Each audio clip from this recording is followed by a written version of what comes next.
A gente tem falado sobre 3 eixos para a igreja, né? O eixo do discipulado. Por que eixo? Porque vai passar por todos os ministérios, desde crianças, adolescentes, até os homens, mulheres, adultos. Se tiver um dia um ministério com os mais velhos, com a terceira idade, vai passar por lá também. Esse cuidado, esse acompanhamento, esse apacentamento bem de perto, e que leva à maturidade e leva a pessoa a frutificar e a servir. Então nós temos esse eixo do discipulado, nós temos o eixo do treinamento de líderes, preparação de líderes para poderem servir também. A gente sempre teve isso aqui na vida da igreja, sempre teve, pelo menos depois que vim para cá, a primeira coisa que a gente trouxe foi um curso de obreiros. Eu lembro muita gente fez o curso de obreiros, 2 anos estudando palavra de Deus, princípios, ferramentas para servir, para trabalhar.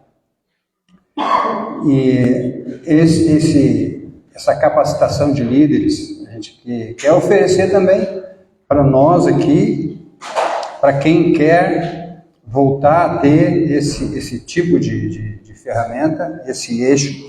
E o terceiro eixo, que é sobre isso que eu vou assim, conversar com vocês um pouquinho, vocês se imaginem numa escola bíblica dominical também, hoje de manhã. Quem é que já foi escola bíblica dominical de manhã? Aí, tem muitos que já sabem bem como é que era, né? Aquele momento de estudar a palavra, de conversar, de perguntar, de ouvir, de falar, enfim. Claro que não vai dar para todo mundo falar aqui, que nem numa sala de aula, que essa sala está um pouquinho maior que a normal. Mas a ideia é essa, que a gente estude um assunto que é esse terceiro eixo, é a preparação de líderes para as gerações futuras. Gerações futuras. As gerações que estão chegando aí. Nós precisamos de pessoas com capacidade, alguns que fiquem próximos dessa nova geração, na questão de idade, né? E que sejam preparados também. E uma das coisas que eu queria falar e enfatizar hoje aqui é o seguinte, que nessa preparação de líderes que nós vamos ter, nesse eixo, o nosso trabalho vai ser muito em ensinar os pais a ensinarem seus filhos. Discipularem seus filhos. E eu vou mostrar aqui na Bíblia, na palavra de Deus aqui pra gente. Eu acho que pode botar esse texto aí que tu recebeu, Brian. Está em Deuteronômio. Nós vamos começar por aqui e vamos seguindo depois. Deuteronômio está aqui.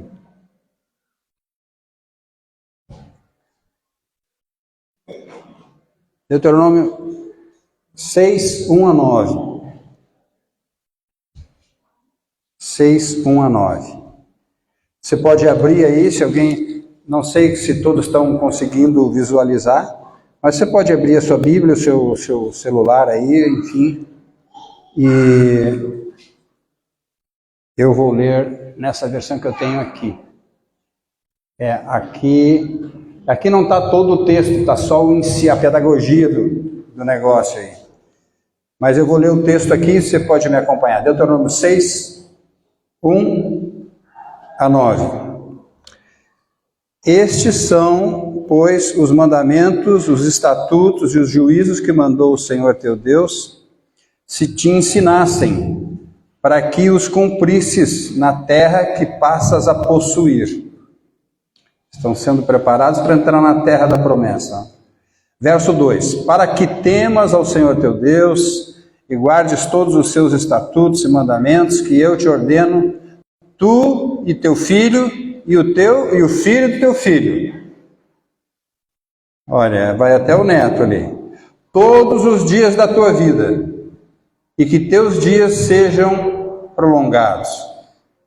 Ouve, pois, ó Israel, e atenta em os cumprires, para que bem te suceda, e muito te multipliques na terra que emana leite e mel, como te disse o Senhor teu Deus, o Deus dos teus pais. Ouve, ó Israel, o Senhor nosso Deus é o único Senhor. E aqui começa o ensinamento em si, né? Amarás, pois, o Senhor teu Deus de todo o teu coração, de toda a tua alma e de toda a tua força. Estas palavras que hoje te ordeno estarão no teu coração. Estarão no teu coração. Tu as inculcarás a teus filhos e delas falarás assentado em tua casa e andando pelo caminho e ao deitar-te e ao levantar-te. Também as atarás como sinal na tua mão e te serão por frontal entre os olhos, e as escreverás nos umbrais de tua casa e tuas portas. As famílias em Israel foram orientadas desse jeito, antes de entrar na terra da promessa. E agora, Abraão? Aí, obrigado. Então o que acontecia? Israel discipulava e ensinava os mandamentos de Deus aos seus filhos desde a infância.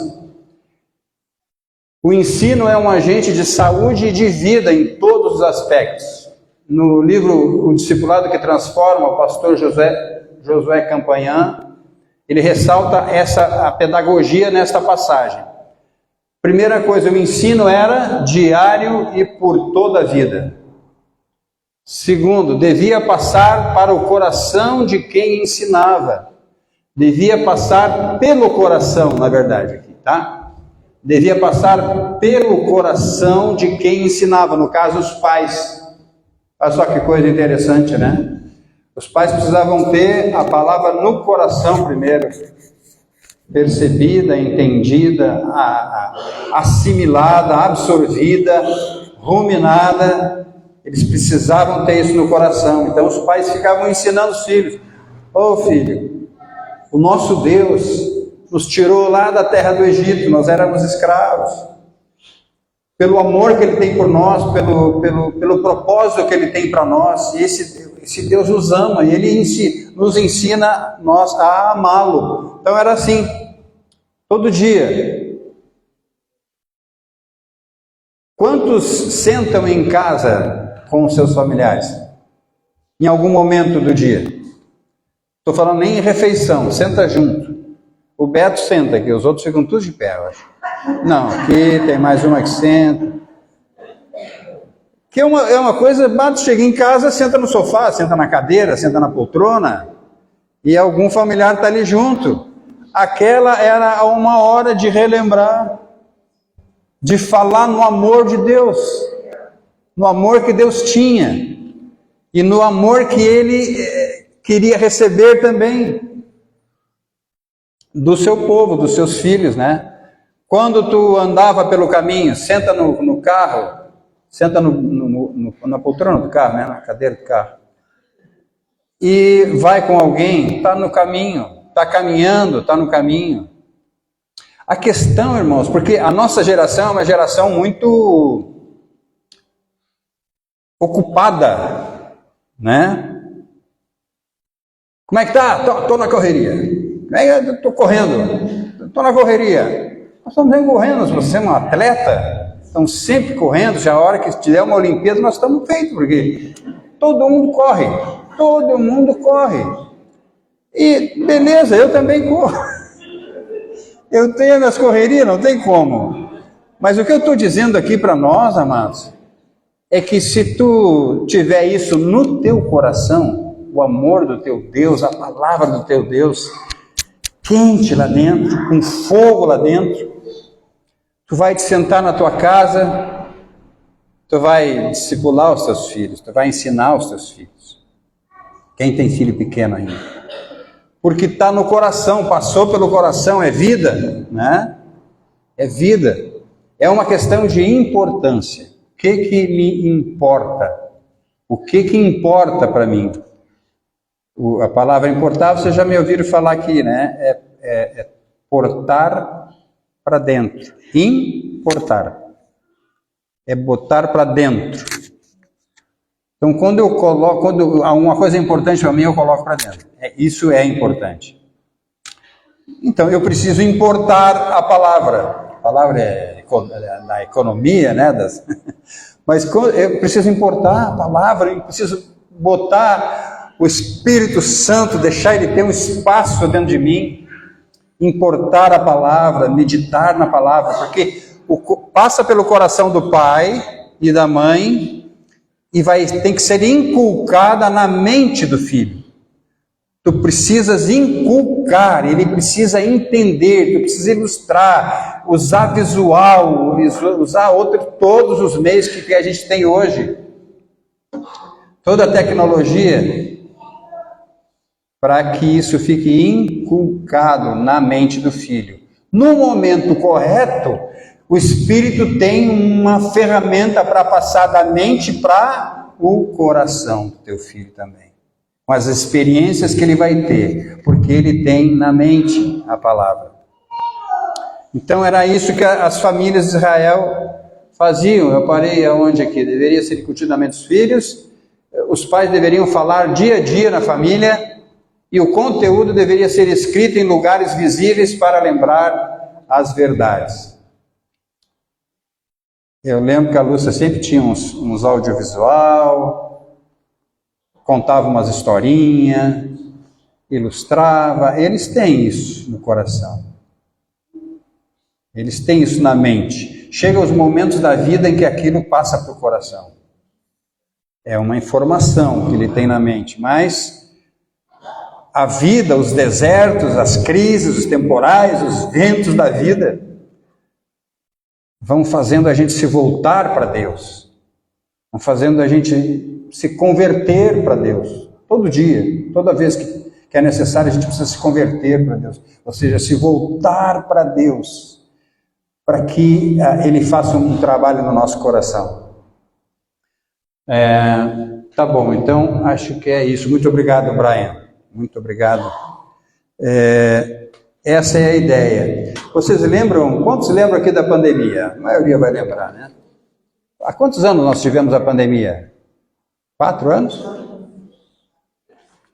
Vocês lembram que a gente teve que voltar para dentro de casa? Ficar dentro de casa?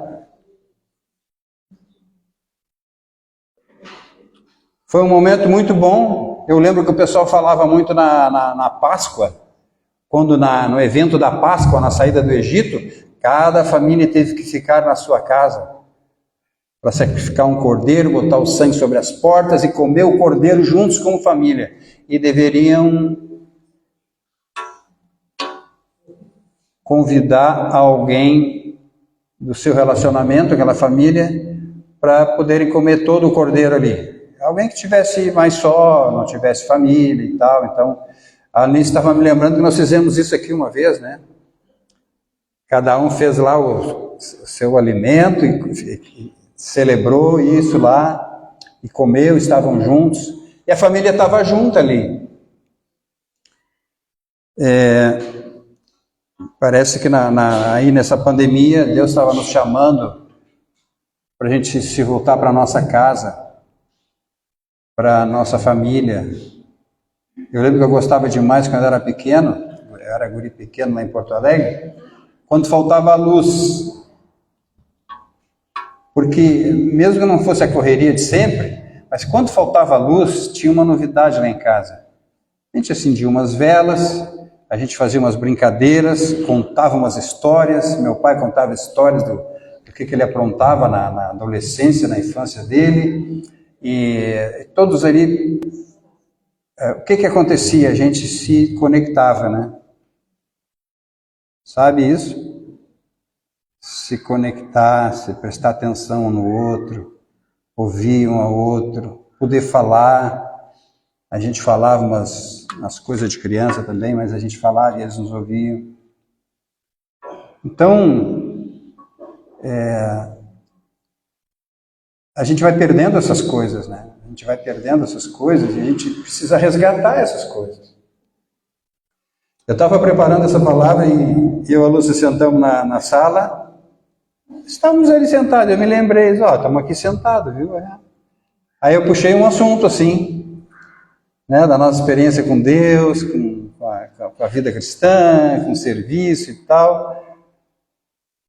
Bem simples, muito simples, mas precisa estar no coração. O nosso coração precisa se voltar para Deus, se abastecer de Deus.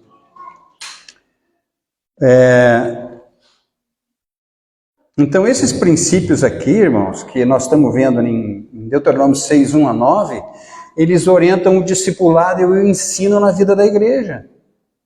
Deve começar em casa. Precisa começar em casa. Porque eu lembro que os casais, eles tinham momentos que eles, na pandemia, eles se aproximavam, conversavam, mas daqui a pouco dava tilt, dava estresse, dava estalo, entendeu?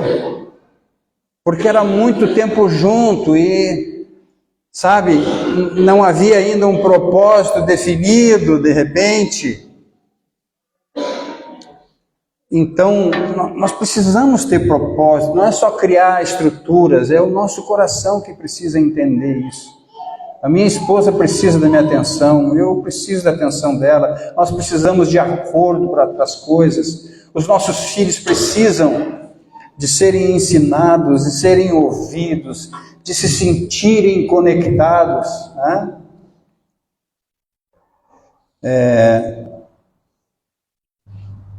Tá bom, isso é um alvo. Eu fico pensando em mim, sabe? E agora, o que eu faço com tudo isso que eu estou entendendo agora? Beleza, vamos trabalhar com a Lúcia, né? Com os filhos, hoje eu trabalho mais na idade adulta, porque na infância e na adolescência, eles não tiveram muito dessa conexão comigo também. Mas não é tarde nunca com Deus, queridos. Nunca é tarde. Nunca é tarde para chegar junto com aquilo que Deus quer para nós. Então eu tenho esperança. E eu estou passando isso para vocês. Eu sei que alguns de vocês podem estar pensando também: tá, pastor, o que eu faço agora? Meu filho já é adulto, já é jovem, já saiu de casa, e aí? Mas eu sei também que tem casais que ainda têm filhos pequenos e que ainda terão filhos. E por isso nós estamos pensando na próxima geração e na próxima geração. Está entendendo? Nunca pensa assim: para mim não adianta mais. Parei, mas eu não sou eu sozinho. Eu sou uma família, nós somos uma família. E nós temos jovens, nós temos adolescentes que precisam perceber, compreender isso e serem fortalecidos para poderem experimentar isso. Vocês já imaginam isso? Conseguem imaginar isso acontecendo? Claro que é um processo, amados, viu? É um processo. Eu não estou dizendo que vai ser assim, pá, avivou, deu. Não. É um entendimento, é tendo isso no coração, é orar por isso, é se importar com a próxima geração. Então, esses princípios valem para nós agora nesse sentido também, nós que estamos discipulando pessoas, queremos discipular pessoas. Precisa passar pelo coração de quem ministra, para depois chegar ao discípulo. É uma transfusão de vida, é uma transmissão de vida. Se eu amo a Deus, se tu ama a Deus, tu vai transmitir isso em tudo que tu fizer, né, nesse contato. O modelo de Jesus é inspirador para nós, né? O que Jesus fez com aqueles discípulos, isso nos inspira. Muito bem. Agora, vamos seguindo. Então, por isso, irmãos, que os judeus são um povo especial, assim, são diferenciados, né? Eles têm os mandamentos de Deus desde a infância lá. Eles são ensinados desde a infância.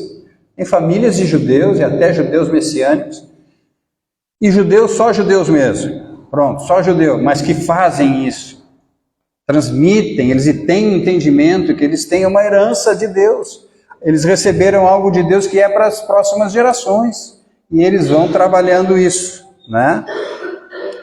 E eles são bem-sucedidos.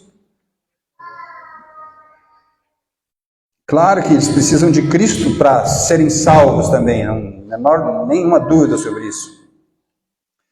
Mas nem todos tivemos um lar que passasse isso para nós, né, amados? Essa é uma realidade. A Bíblia registra alguns homens que foram criados longe da sua família, que nem José, que nem Moisés, né?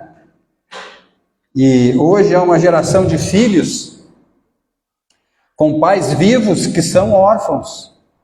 Não há conexão emocional, não há conexão espiritual, não há conexão afetiva.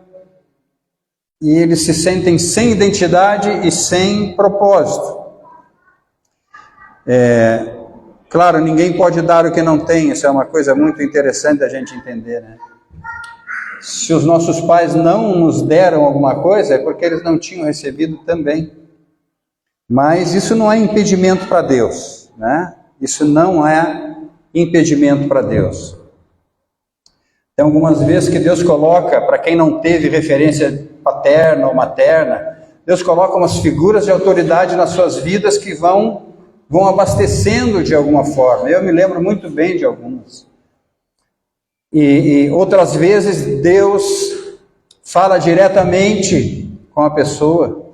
As pessoas têm experiência com a paternidade de Deus por buscá-lo, e Deus vai suprindo aquilo, identidade, propósito. A gente tem Moisés, por exemplo, né? Moisés nasceu no Egito. Vocês conhecem a história dele, né? Mas eu vou lembrar vocês um pouquinho. Naquele tempo de Moisés, Faraó estava com medo da multiplicação do povo de Israel. Eles vão ficar fortes e vão tomar aqui tudo. E ele mandou matar todos os recém-nascidos do sexo masculino. Tinham duas parteiras que são citadas lá, né? Egípcias, que não obedeceram à ordem do rei. E elas iam liberando. E Moisés passou, né? Foi salvo naquela fila ali. E ele ficou com a mãe dele 3 meses. Ela amamentando ele, 3 meses. No 3º mês, ela viu que ele estava muito grandinho, que estava perigoso de ser descoberto. Ela fez um bercinho à prova d'água lá, botou o Moisésinho ali dentro e botou no rio Nilo.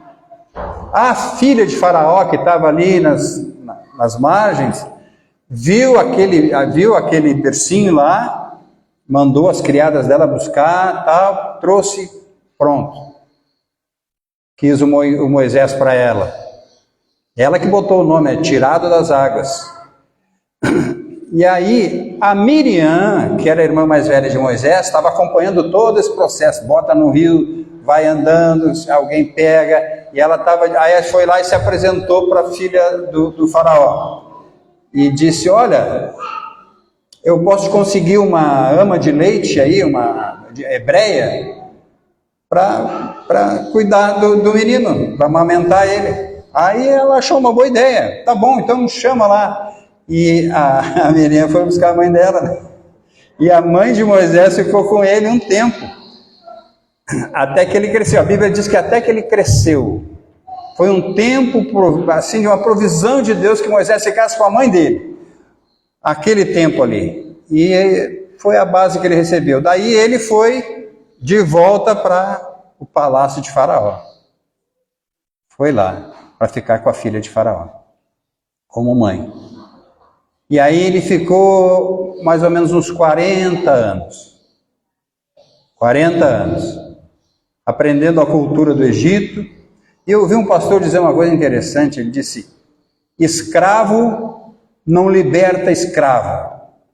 Moisés precisava de uma experiência no governo do povo que era os Estados Unidos da época. Eles eram os top, os egípcios. Então, Moisés foi criado como um príncipe, não como um escravo. Claro que depois Deus tirou o Egito de dentro dele, né? No deserto, depois ele passa pelo deserto 40 anos, mas ele foi preparado para isso. Agora, vamos indo aqui.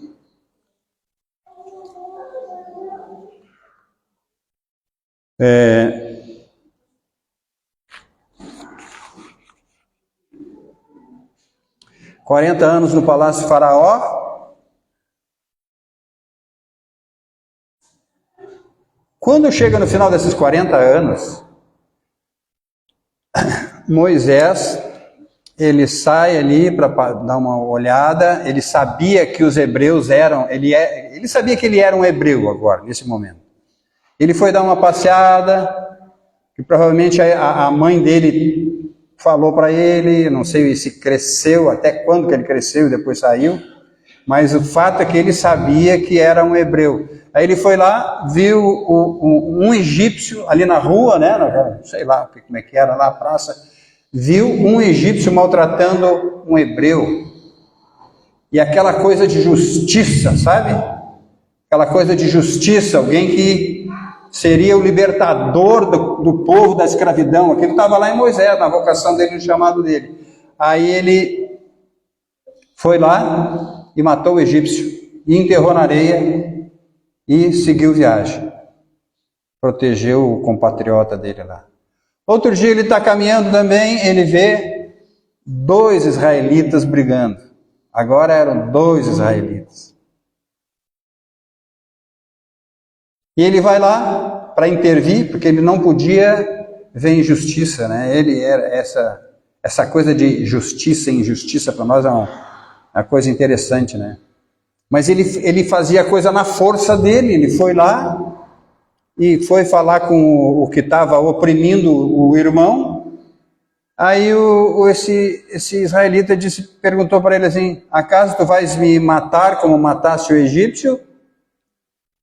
E escondeste na areia. Aí ele percebeu que tinha sido descoberto, que estava difícil agora ele ficar, já era público o negócio, né? E logo o faraó botava a mão nele. Ele fugiu, foi embora. 40 anos. Aí quando ele está indo para esse deserto, olha como é que é o feitio do homem, né? Ele chegou lá num poço daquele lugar que era em Midian, no deserto, na volta. Ele viu que estavam fazendo uma injustiça para umas mulheres ali na questão de água, do poço e tal. Ele foi lá e interveio também. E botou as coisas no lugar. E aquela seria a esposa dele, a mulher que estava responsável por aquela tirada de água. Aí o pai dela, que era o Jetro, ela chegou em casa, contou a história, disse: traz esse homem para cá, traz ele aqui em casa, vamos abençoar ele, o homem livrou vocês aí. E foi lá. E aí casou e ficou na casa do sogro por um tempo, era o Jetro esse, aquele que a gente ouve a história lá, depois capítulo 18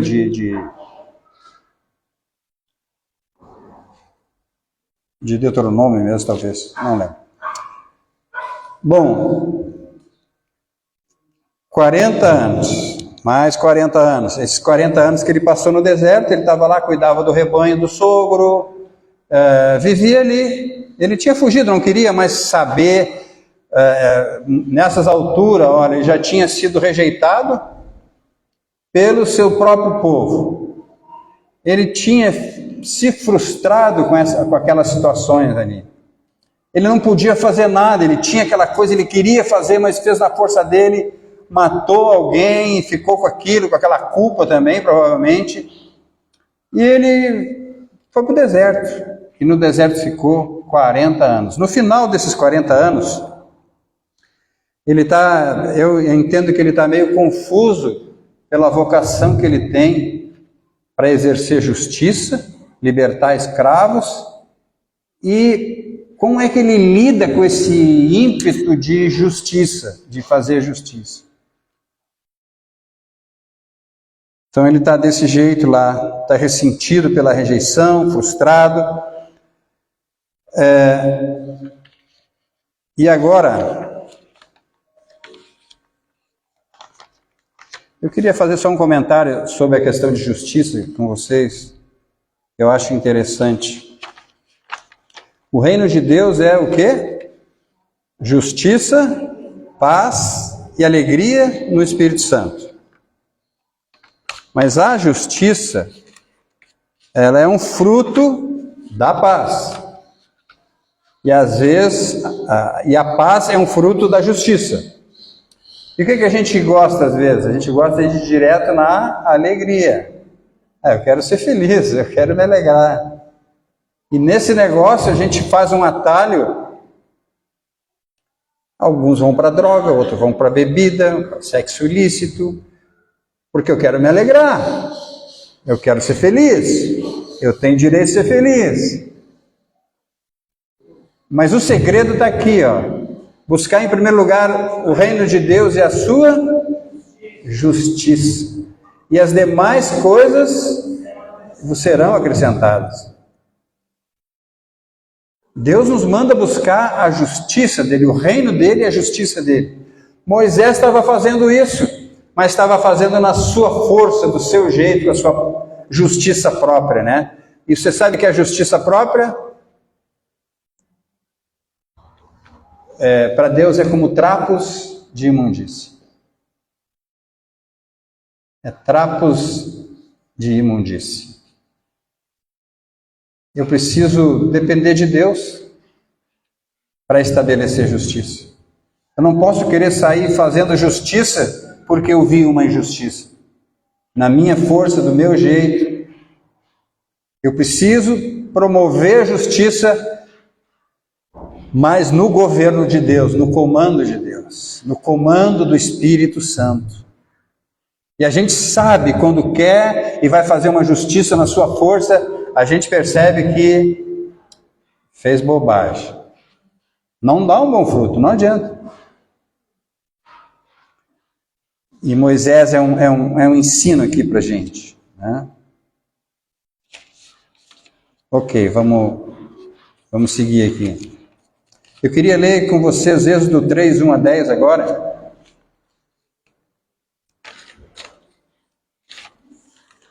Êxodo 3, 1 a 10. Que é o encontro de Moisés com Deus. Depois, aí no final dos 40 anos de deserto.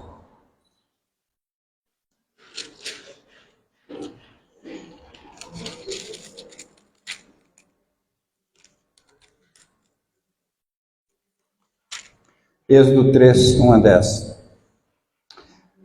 Apacentava Moisés o rebanho de Jetro, seu sogro, sacerdote de Midian, e levando o rebanho para o lado ocidental,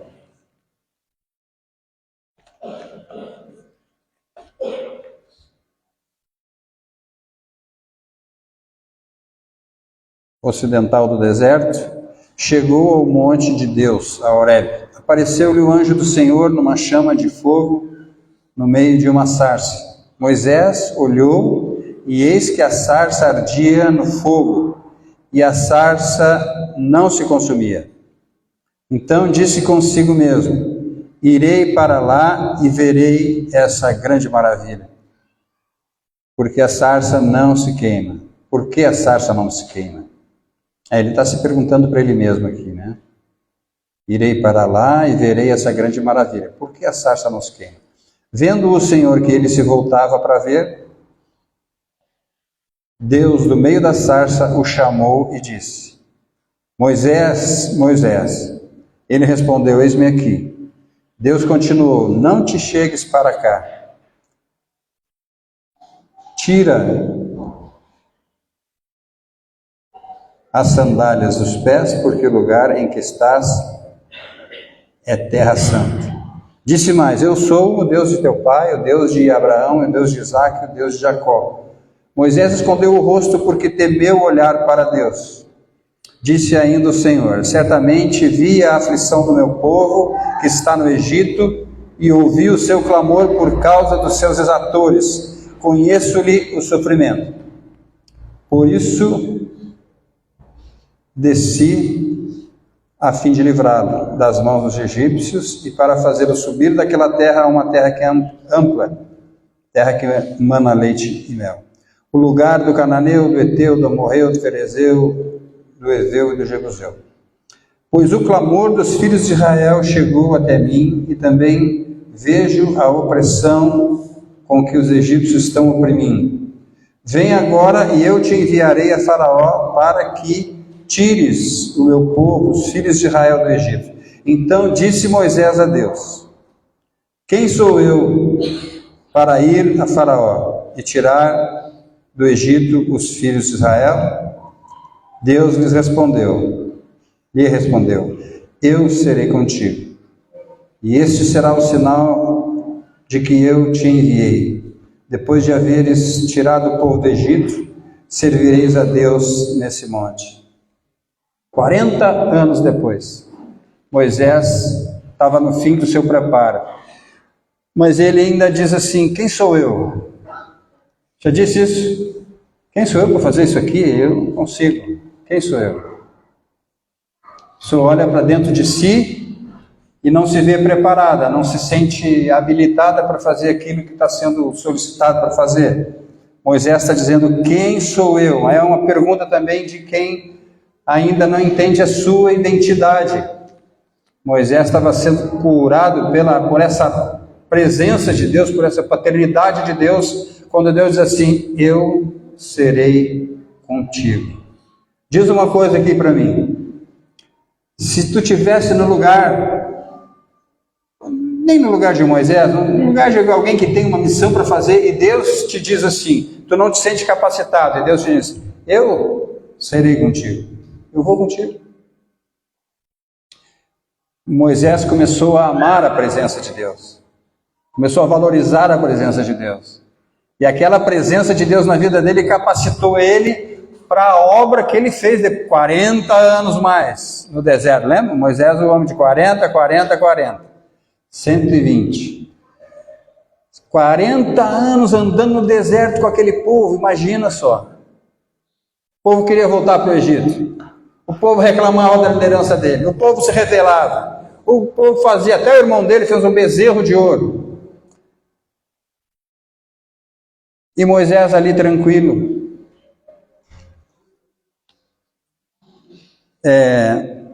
Tem um segredo aqui, eu quero falar isso para a gente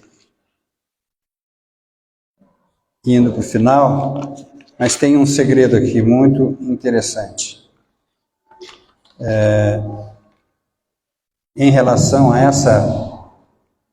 essa sarça aqui, nesse chamado de Moisés. A gente leu ali, né, ele está dizendo assim: eu vou me aproximar, porque eu não sei o que está acontecendo ali. Tem alguma coisa diferente, ele disse, né? Pensou com ele. Foi lá, se aproximou. Ele queria saber que combustível estava queimando, porque a sarça em si não era, porque a sarça não queimava, não virava cinza. Fogo, fogo, fogo na sarça. E qual era o combustível que estava queimando? E Moisés descobriu isso, que o fogo era de Deus, era o próprio Deus que produzia, a glória de Deus produzia aquele fogo. E a sarça não se queimava. A sarça aqui, irmãos, somos tu e eu. A sarça somos nós. E Deus não quer que a gente se queime na obra de Cristo, naquilo que está fazendo. Ele não quer que nós viremos cinza, nos esforçando por nós mesmos para fazer a obra de Deus. Ele quer que a sua própria glória, a sua presença em nós, ela seja conosco, que a gente dependa dessa presença. Então Moisés aprendeu a depender da presença de Deus. Lembra quando Deus disse: eu não vou com vocês mais. Vocês vão para a terra lá, vão para a promessa, mas eu vou mandar um anjo com vocês. E o Moisés disse: não, Senhor, não. Se tu não vais conosco, não nos faça sair desse lugar. Eu não quero terra prometida. Eu não quero coisas, estruturas, promessas. Eu quero é tu mesmo, Senhor. Eu quero, não me faz sair daqui, eu quero continuar contigo. Quero a tua presença. Então, aí Deus disse, não, então tá bom, Moisés. A minha presença irá contigo e eu te darei descanso. Interessante como Deus, Ele negocia, né? Ele conversa com a gente. Ele conversa, Ele quer saber o que tem no nosso coração. Ele quer saber o que nós queremos com Ele, se nós queremos Ele, ou queremos só as terras prometidas. Ele tem tudo para nós, e nós podemos ter coisas, mas sem Deus. Ou nós podemos ter a presença de Deus e ter a terra prometida, porque quem entrou desfrutou de tudo lá. Mas Moisés queria a presença, queria a glória. Se a gente trabalhar na nossa força, irmãos, ela acaba, ela vira cinza e a gente não aquece mais nada, não tem mais fogo nenhum. Então é preciso a glória de Deus na nossa vida. Graças a Deus. Estão bem aí? Nas cadeiras? Tranquilo? Vamos finalizar. Para finalizar, eu só quero dizer uma coisa para você. Não sei, você deve ter notado isso lendo a Bíblia. Deus, sabendo que Moisés não ia entrar na terra prometida, e Moisés já estava sabendo disso também, por causa daquela ocorrência que eu não vou citar agora, ele sabia que não ia entrar na terra, Deus sabia que ele não ia entrar na terra, ele chamou Moisés, ele diz assim, olha só, encoraja Josué agora para assumir a liderança na tomada da terra. Estou falando com as minhas palavras, agora eu vou falar na palavra bíblica aqui. Deuteronômio 1:38, Josué, filho de Num, que está diante de ti, Deus está dizendo para Moisés, ele ali entrará, anima-o, porque ele fará que Israel a receba por herança. Aí Moisés dizendo a Josué, Deuteronômio 31:8, Moisés diz assim para ele, o próprio Senhor marchará à tua frente, Ele estará sempre contigo, nunca te deixará, jamais te abandonará, não tenhas medo, não te apavores. Qual é a nossa grande barreira, irmãos? É o medo. É o medo. Sei lá do que a gente tem medo. Tem coisa que está só na nossa cachola aqui. É o medo. Ah, mas e se, tal. É o medo. Por isso que tem tantas vezes, não temas, não te apavores, eu sou contigo, não tema. Não tenha medos, não te apavore. E Josué, meus irmãos, não teve crise em abraçar a empreitada. Não teve aquela crise, mas quem eu sou? Não teve, porque Moisés começou a encorajá-lo e a animá-lo bem antes desse final aqui. Josué serviu Moisés, viu Moisés entrar na tenda do encontro, sair da tenda do encontro, via a presença de Deus em Moisés, e começou, e foi servindo, e foi andando, e chegou aqui, ainda Deus diz, anima-o. Depois Deus fala com Josué também, mas primeiramente ele pôde usar alguém agora como um pai espiritual para Josué. Moisés, vai lá e anima ele. Diz que é ele que vai entrar. E encoraja, diz para ele não temer, tal. Trabalho dos pais, né? Em relação aos filhos, trabalho dos irmãos mais velhos em relação aos irmãos mais novos. Trabalho na família primeiro, irmãos. Esse trabalho, se não for feito na família, depois os discipuladores passam um trabalho É muito difícil mudar sabe, aquilo que tu recebe até ali os 7 anos de idade, na tua adolescência. Se houver isso, tu já tem outro gás, outro oxigênio. Então vale a pena a gente ensinar as gerações mais novas que a gente. Vocês concordam comigo? Sim. Amém? Vale. Quem tem filho pequeno ainda, os avós também, porque ele fala os filhos dos filhos, para os netos também, todo esse ensino, esse trabalho. Então tem uma esperança para nós de serviço ainda, não?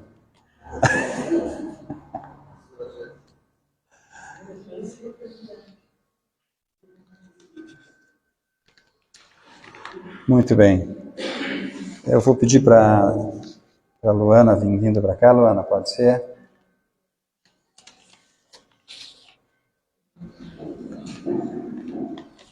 Vamos cantar um cântico de louvor a Deus, de adoração, sei lá, aquilo que Deus colocar no teu coração.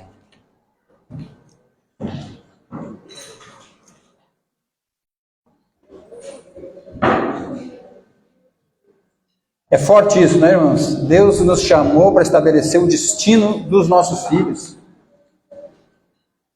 Deus nos chamou para isso. Nós, como família da fé, às vezes é na igreja que isso vai ser restaurado mesmo.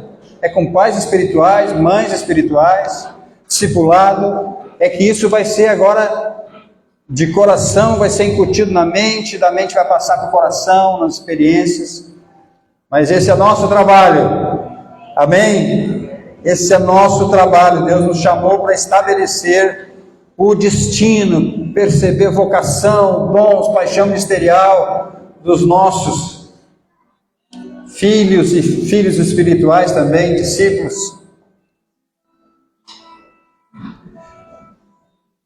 E eu queria, vamos ficar em pé um pouquinho, sem perder a atenção, para a gente... Eu queria te desafiar uma coisa aqui agora, no final.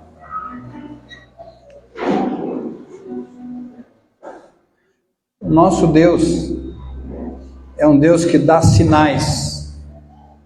Ele fala de diversas maneiras. Se tu olhar o céu, eu estava olhando o céu ontem, as estrelas, a lua. Deus tem alguma coisa para falar comigo ali. Se a gente olhar um rio, a natureza, tudo. Ele dá sinais que nem deu para Moisés em sarças ardentes. Ele dá sinais para ti. Coisas que ele fala contigo. Mas ele está esperando que tu te aproxime desse sinal. Disso que foi um sinal dele para ti. Ele espera que tu te aproxime. Para que ele se revele. Para que ele fale para ti o que ele tem para ti, além da salvação, além da vida eterna, o que ele tem para ti nessa terra. Ele tinha algo para Moisés, e ali ele falou para Moisés, e ele se aproximou, e Deus falou. Mas ali Moisés viu aquela coisa maravilhosa, ele foi cativado por aquilo. Ele disse, eu vou me aproximar, eu tenho que me aproximar para ver o que está acontecendo. Percebe, queridos, alguém já escreveu assim, toda sarça arde em fogo, mas alguns só chegam na sua volta para comer frutinhas. Deus tem algo para ti. Deus tem algo para ti. Realizar a vontade dele para ti. Não só a tua necessidade suprida, mas a vontade de Deus que é boa, agradável e perfeita. Se aproxime, querido. Se aproxime, tenha visões de Deus no teu coração. Para que essa presença te cative. Você não queira mais sair longe dessa presença. E essa presença vai contigo. Eu serei contigo naquilo que está te dando para fazer. E ele diz, eu serei contigo. Amém. Glória a Deus. Que assim seja. Abre os nossos olhos, Pai. Abre os nossos olhos, nossos ouvidos para Ti. Para perceber os sinais que está nos dando através de pessoas, relacionamentos, a natureza, do que eu ouço, do que eu vejo, do que falam para mim. Em nome de Jesus.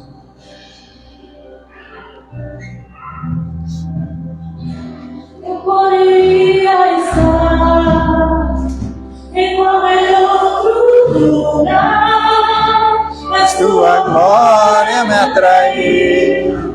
Tua presença me atraiu, tentei me esconder, com medo de não viver, mas Tua glória me atraiu, Tua presença me atraiu.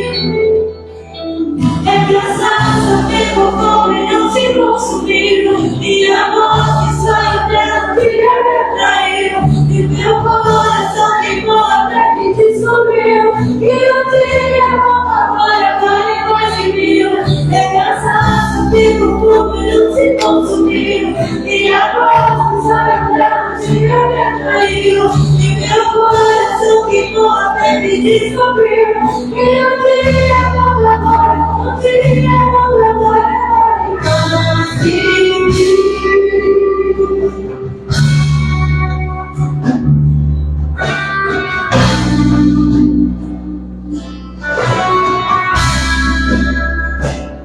Poderia estar em qualquer outro lugar, mas Tua glória me atraiu, Tua presença me atraiu, tentei me esconder,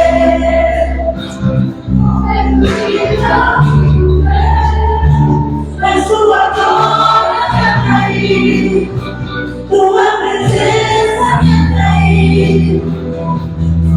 Tem cansaço, ficou como e não se consumiu, e a voz que sai do meu dia me atraiu, e meu coração ficou até que descobriu, e eu tirei uma glória para conseguir. Tem cansaço, ficou como e não se consumiu, e a voz que sai do meu dia me atraiu, e meu coração ficou até que descobriu.